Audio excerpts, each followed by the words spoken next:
Hello Canterbury and welcome to Canterbury Live on Thursday the 22nd of January. I hope you had a great evening and you're ready for a wonderful day. It's setting up to be a beautiful day out there. We have a great show today, great mix.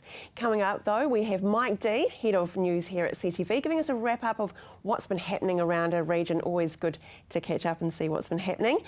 We find out about a wonderful art movement called First Thursdays that is based down in Sydenham. As you can see in Canterbury, we've got those wonderful pops of art that are happening around the CBD, and First Thursdays is another wonderful element to that. Tim Bain, buskers, yes, it's well and truly underway. Lots of fun happening around the city, and Tim is here to tell us exactly how it's all going and what's left to view. Scope Classic, a wonderful event here in Canterbury.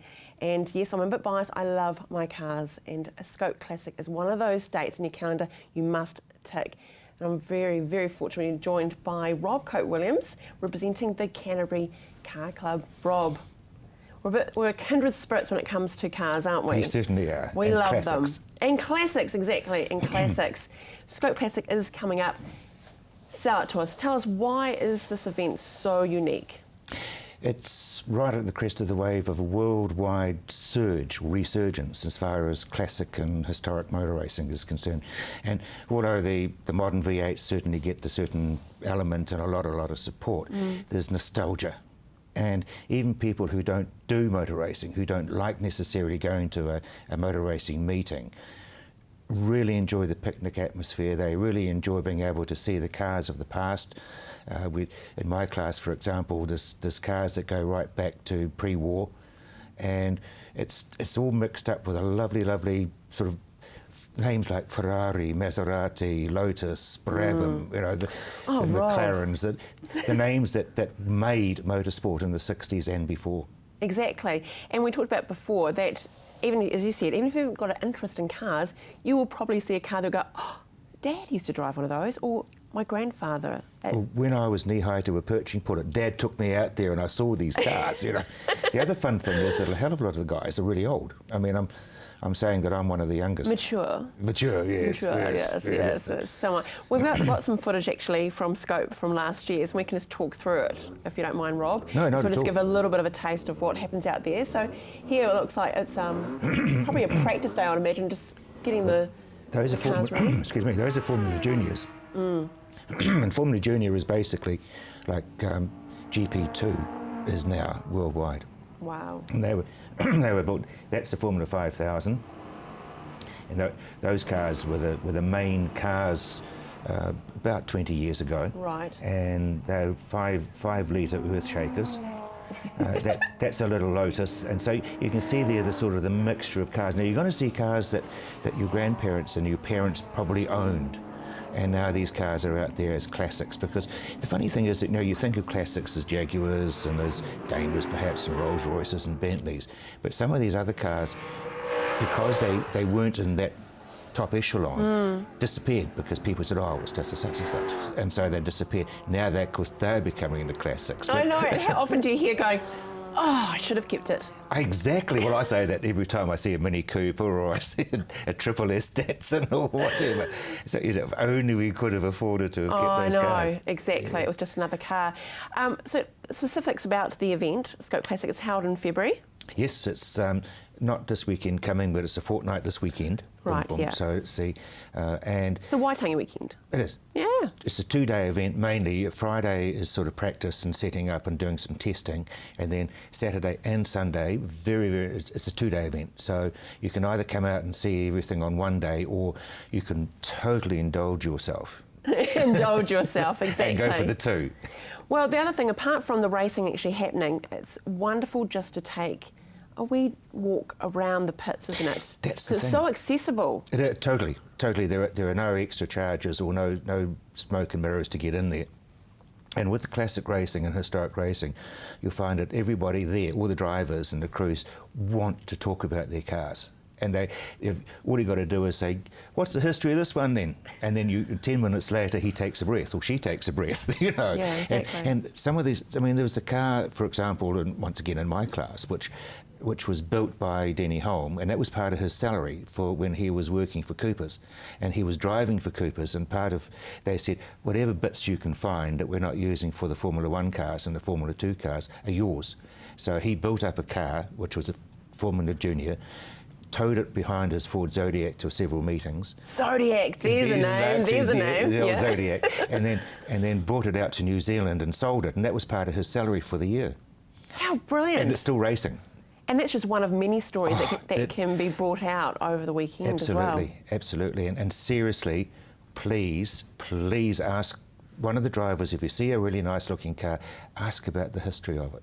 There's guys who, for example, Gary Wilkinson, who's got a Zack Speed Escort, which he's totally rebuilt, took him 10 years. Right. And that car was driven by some very, very famous people in Germany, and he will tell you the whole story about Zack Speed, because what happened was that Ford, during the petrol crisis, could not be seen to be putting money into motorsport.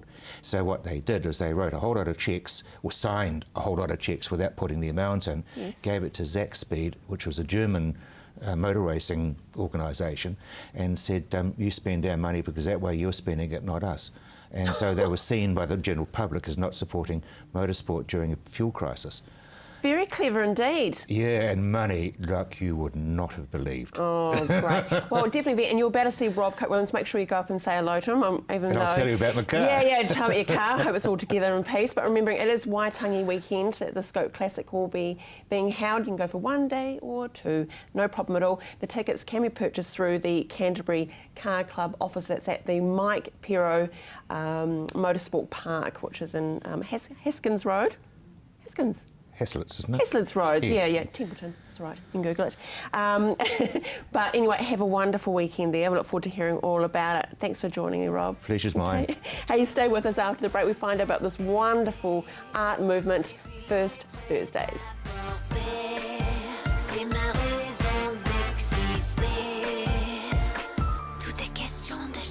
Kids Television is right here on CTV. With an exciting range of kids programming, join in on all the fun, Saturday 7am to 8:30am, right here on CTV.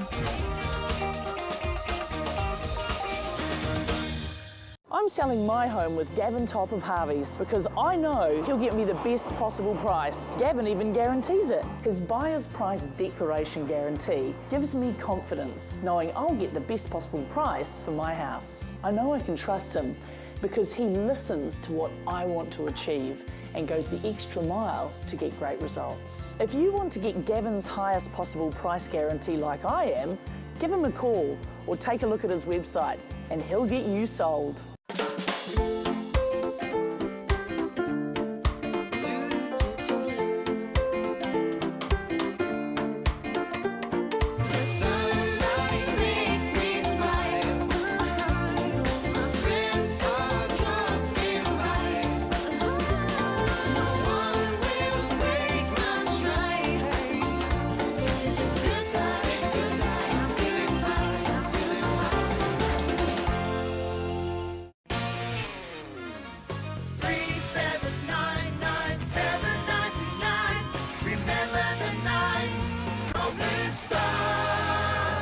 Our new companion package is a personalised service for those that need extra help and support.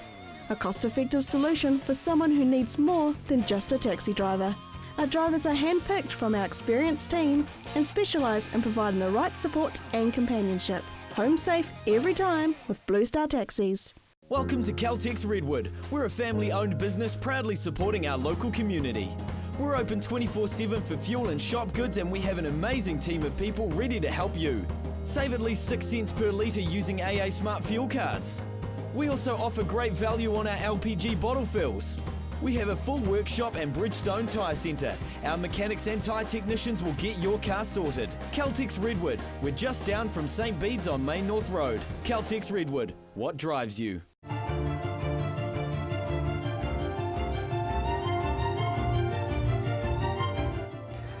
Coming up next week on Lynch, Labour's housing spokesperson Phil Twyford will join me. That's Lynched CTV 8:30 on Monday. Well, as you know, if you've been out and about, unless you have been, I don't know, looking down rather than up, all the wonderful art that is adorning our city, it's just looking fabulous. And we do need more art movements, and thank goodness to First Thursdays for keeping that movement going. And I'm joined by Warren Feeney, who's organiser of First Thursdays, and the curator, Audrey Baldwin. Welcome to you both. Hi. Isn't it true, though, that if we're looking at around our city, it is just looking fabulous? Yeah. We've really, really embraced all art. Yeah, there's a lot. There's definitely a shift. There's public art, and art's out in spaces that would never possibly have been before.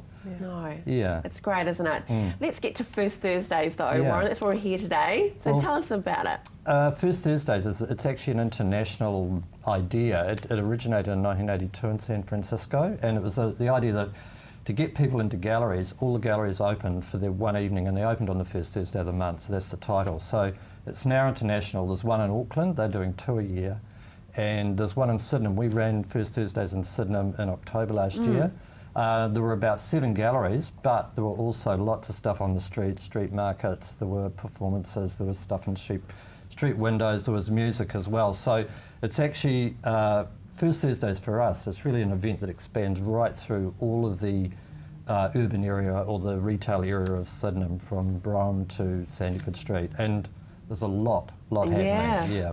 And Audrey, it must be exciting for you being the curator, having so many different types of mediums and artists to deal with. It's the best job. It's really fun, and just a great opportunity to kind of have a play and introduce new artists to new audiences, and just provide a platform for both emerging and established artists. Well, emerging, lost in space. Yes. There's a bit of a theme, lost in space there, and we've got a little bit of a fun promo. I actually looked and I thought, we're going back to one of the first Doctor Who's, really, you know, as far as technology. So let's have a look at it now.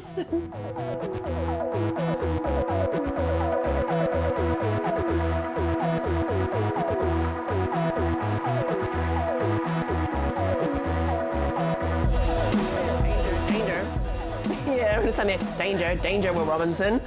But that's just a little small tease about the theme of it. So can you tell us more about it? Basically, we're inviting people to get lost in the space of Sydenham. There's a lot of empty spaces, but there's also heaps of new spaces that people might not know about. And I guess we're addressing space in both more of the literal Danger Will Robinson sense, but then also just the space of your city and engaging with it. So we're kind of going for retro sci-fi, and the program definitely reflects that. We've got, as the video is advertising, the wee robot parade, and that's kind of encouraging people to make recycled, upcycled, reimagined, boxy robot outfits and have a riotous parade down the street. It's very people connected. I mean, it's really about getting art and people together. That is in the broader community. Like, we had 6,000 people at the first one in October, and we're anticipating easily that this time too. Because it is a family event as well, which is the wonderful part of First Thursdays, isn't it? It's a really great night out, late night out in Christchurch, and people haven't done that for so long. That was actually the key finding, wasn't it? The first one we did. People love the art, but when we surveyed them for what was the highlight, it was actually being out with friends, having a really interesting, great, exciting evening in the city. So excellent. And so it's going to be on Thursday the 5th, isn't it, of February? Great. And what time does it actually start, though?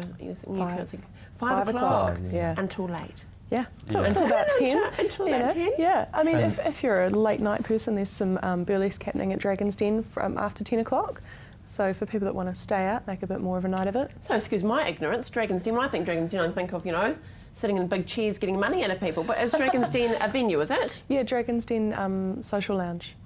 Yeah. That's down in the Sydenham Hub? Yeah, great little bar and nibbles and live music. Very cool. Music in Buchan Park as well, so it's like all arts practices really. So yeah, and it's also Waitangi Day evening, so it's a good night to be out late.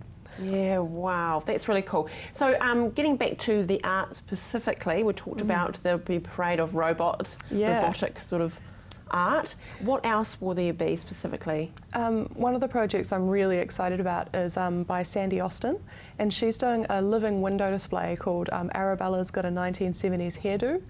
And so we're taking over 3 of the windows in Anna Stretton in the Colombo, and we're kind of setting up a bit of a bit of a montage, 3 separate windows with 3 separate kind of narratives, and she's going to have live models wearing these futuristic kind of space fashion, and they'll be lip syncing and performing like pseudo celebrities.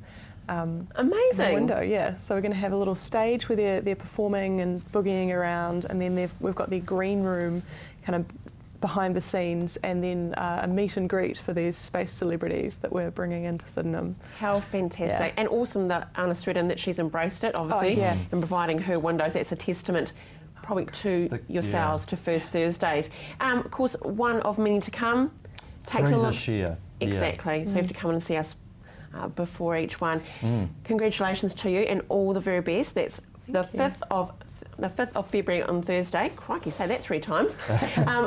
For this wonderful event. I think it's great. Get those children out there spray painting their boxes and dressing up. Yeah. Okay, good on you. Hey, stay with us after the break. We catch up with Tim Bain from the Buskers Festival, and Mike D is in the house. Regardez-moi, c'est comme de voguer elle. Collection printemps-été. The mission statement of Red and Black Sport is always to bring a voice to achievers in sport, be it Canterbury, New Zealand or internationally. We'll continue to do that here on CTV with Red and Black Sport. Don't miss it every week. Love music? Love summer? Then Ingham Lazy Sundays in the beautiful Botanic Gardens archery lawn is just the thing to get you enjoying the outdoors this summer. Every Sunday through January and February, and it's all free. So take time to recharge with family and friends, relaxing and listening to some great music from top musicians. View the lineup at summertimes.co.nz today. Ingham Lazy Sundays, putting summer into your Sundays.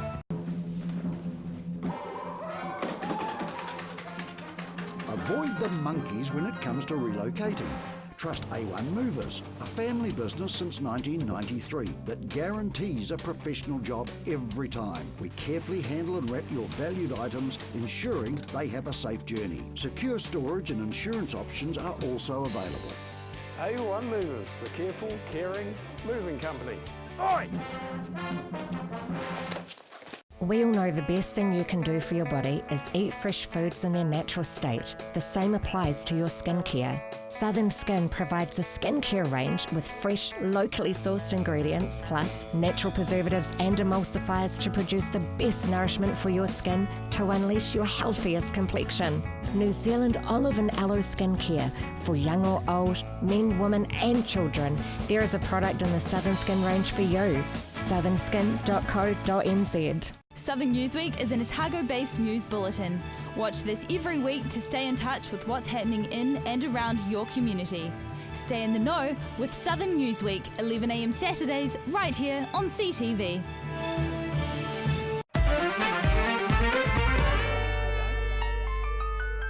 Tim Bain is dressed up for us today.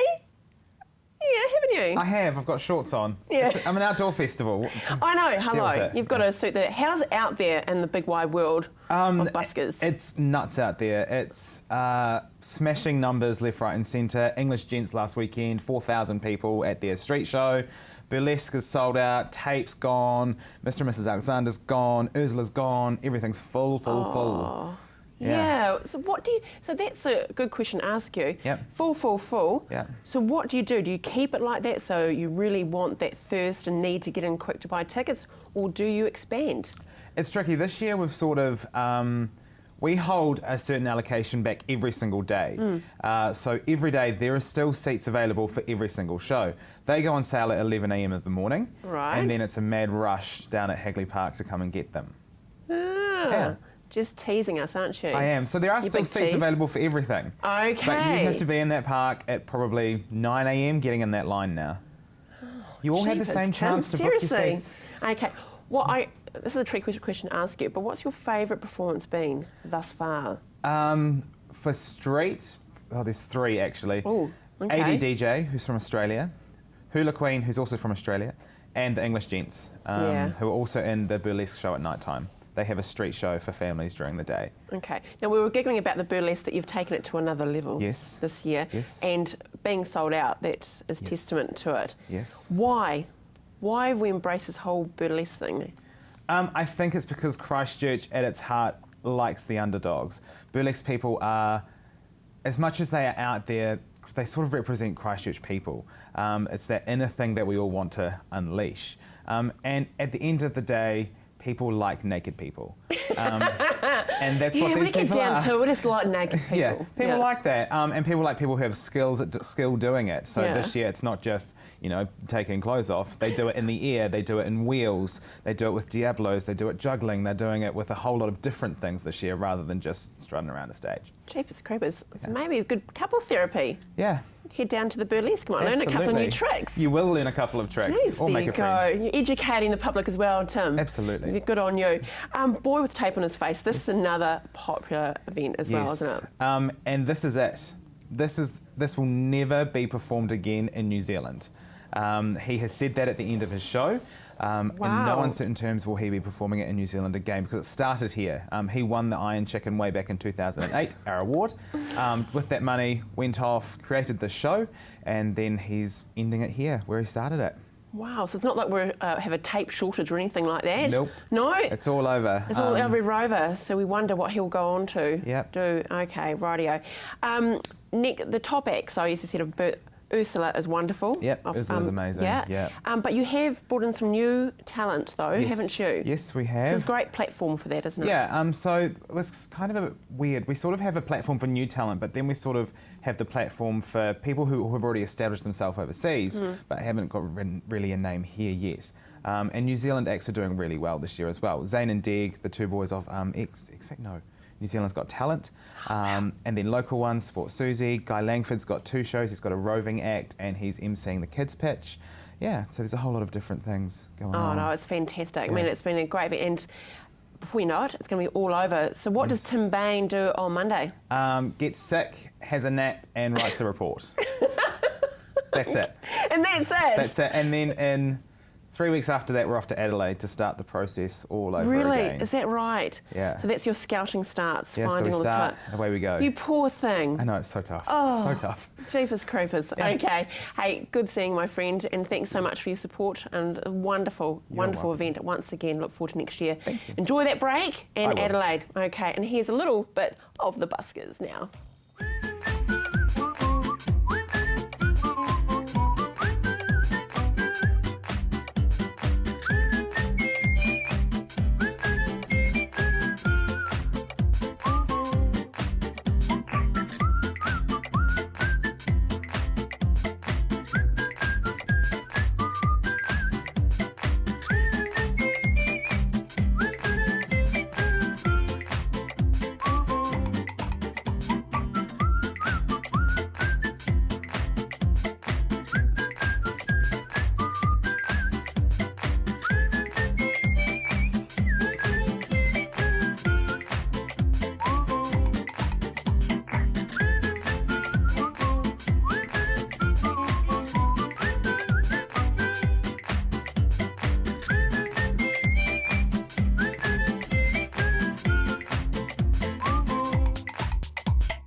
Welcome back, Mike D. Yeah, you too, buddy. Yeah. We've been quietly working while we went off air, though, haven't we? Yes, we have.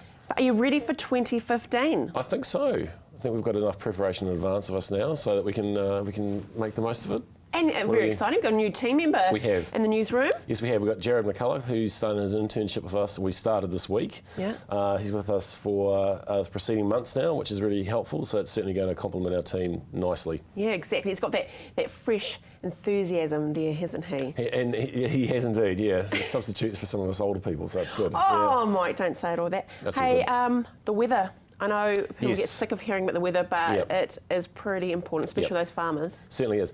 Most of the people, of course, are still away on holiday for this time of year, and drought conditions, well, very dry conditions, have been the problem across Canterbury earlier than usual this year. Most of the time, these sort of conditions are expected later on, and it worries the farmers. But now that it's so dry this earlier on, they think that it could get drier throughout the summer, and it's going to get worse. A drought hasn't been declared by the government, which, if it was declared, it usually changes there are some provisions in place which help the farmers out in those situations.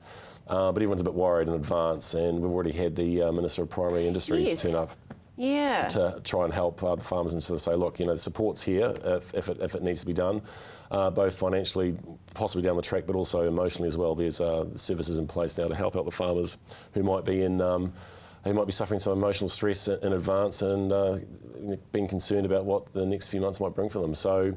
Drought's been a bit of a concern, and it will continue to be so over the next couple of months. But isn't that the key word? Because I did hear it mentioned that they wanted them to officially say that it was a drought, because that then, of course, with the banks and other services, then they'll better extend to them, where if they don't use that word... Yeah, quite right. It's just they don't a bit get of it. bad luck. Look after it yourself, Look pretty after much. yourself. Good luck with that. Exactly. And so a lot of farmers are having to sort of look after themselves exactly like that, look after their own irrigation supplies and that sort of thing on their own properties with additional ponds and that sort of stuff, rather than relying on the irrigation schemes. And I think there's a lot of that going on now for a lot of the rural communities. So that's definitely the case. The banks have sort of stepped in and sort of provided some measures, some reprieves on repayments and some sort of breaks, but they've pretty much stopped short on giving them handouts and saying don't worry about the mortgage for another couple of months. Exactly. They haven't been that friendly, but it is that as you say, it's the key word. Drought does mean drought, and it does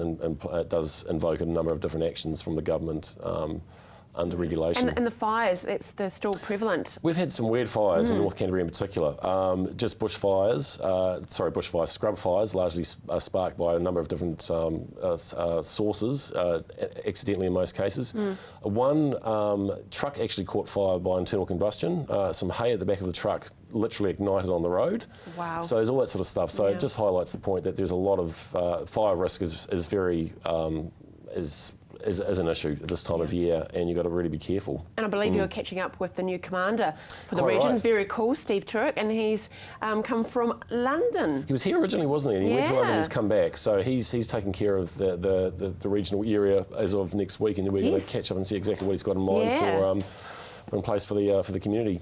No, very cool indeed.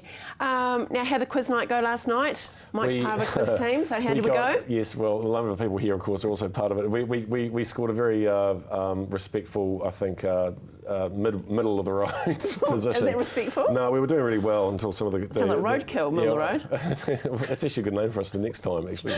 There you go. Yeah. Good for something. It wasn't too fantastic. What was the trick? Give us one question that tripped you guys up. All the sports questions tripped us all up, pretty much. And there was a couple of mispronunciations on some issues associated with entertainment and some sexual dynamics, which we probably can't go into at the moment, but that was actually not our fault. Anyway, Sexual dynamics. Well, wasn't Tim said everyone likes to see people naked, isn't it? No, Tim said that. He said people love seeing people naked. So there you go. Bye, my friend. Hey, we'll see you next week. See you too. Take care. Hey, tomorrow on the show, really cool. Summer Times, of course, is happening around Canterbury, and we have Graham Wardrop and Molly's Remedy to talk to us, and Spates Coast to Coast. See you tomorrow. Bye.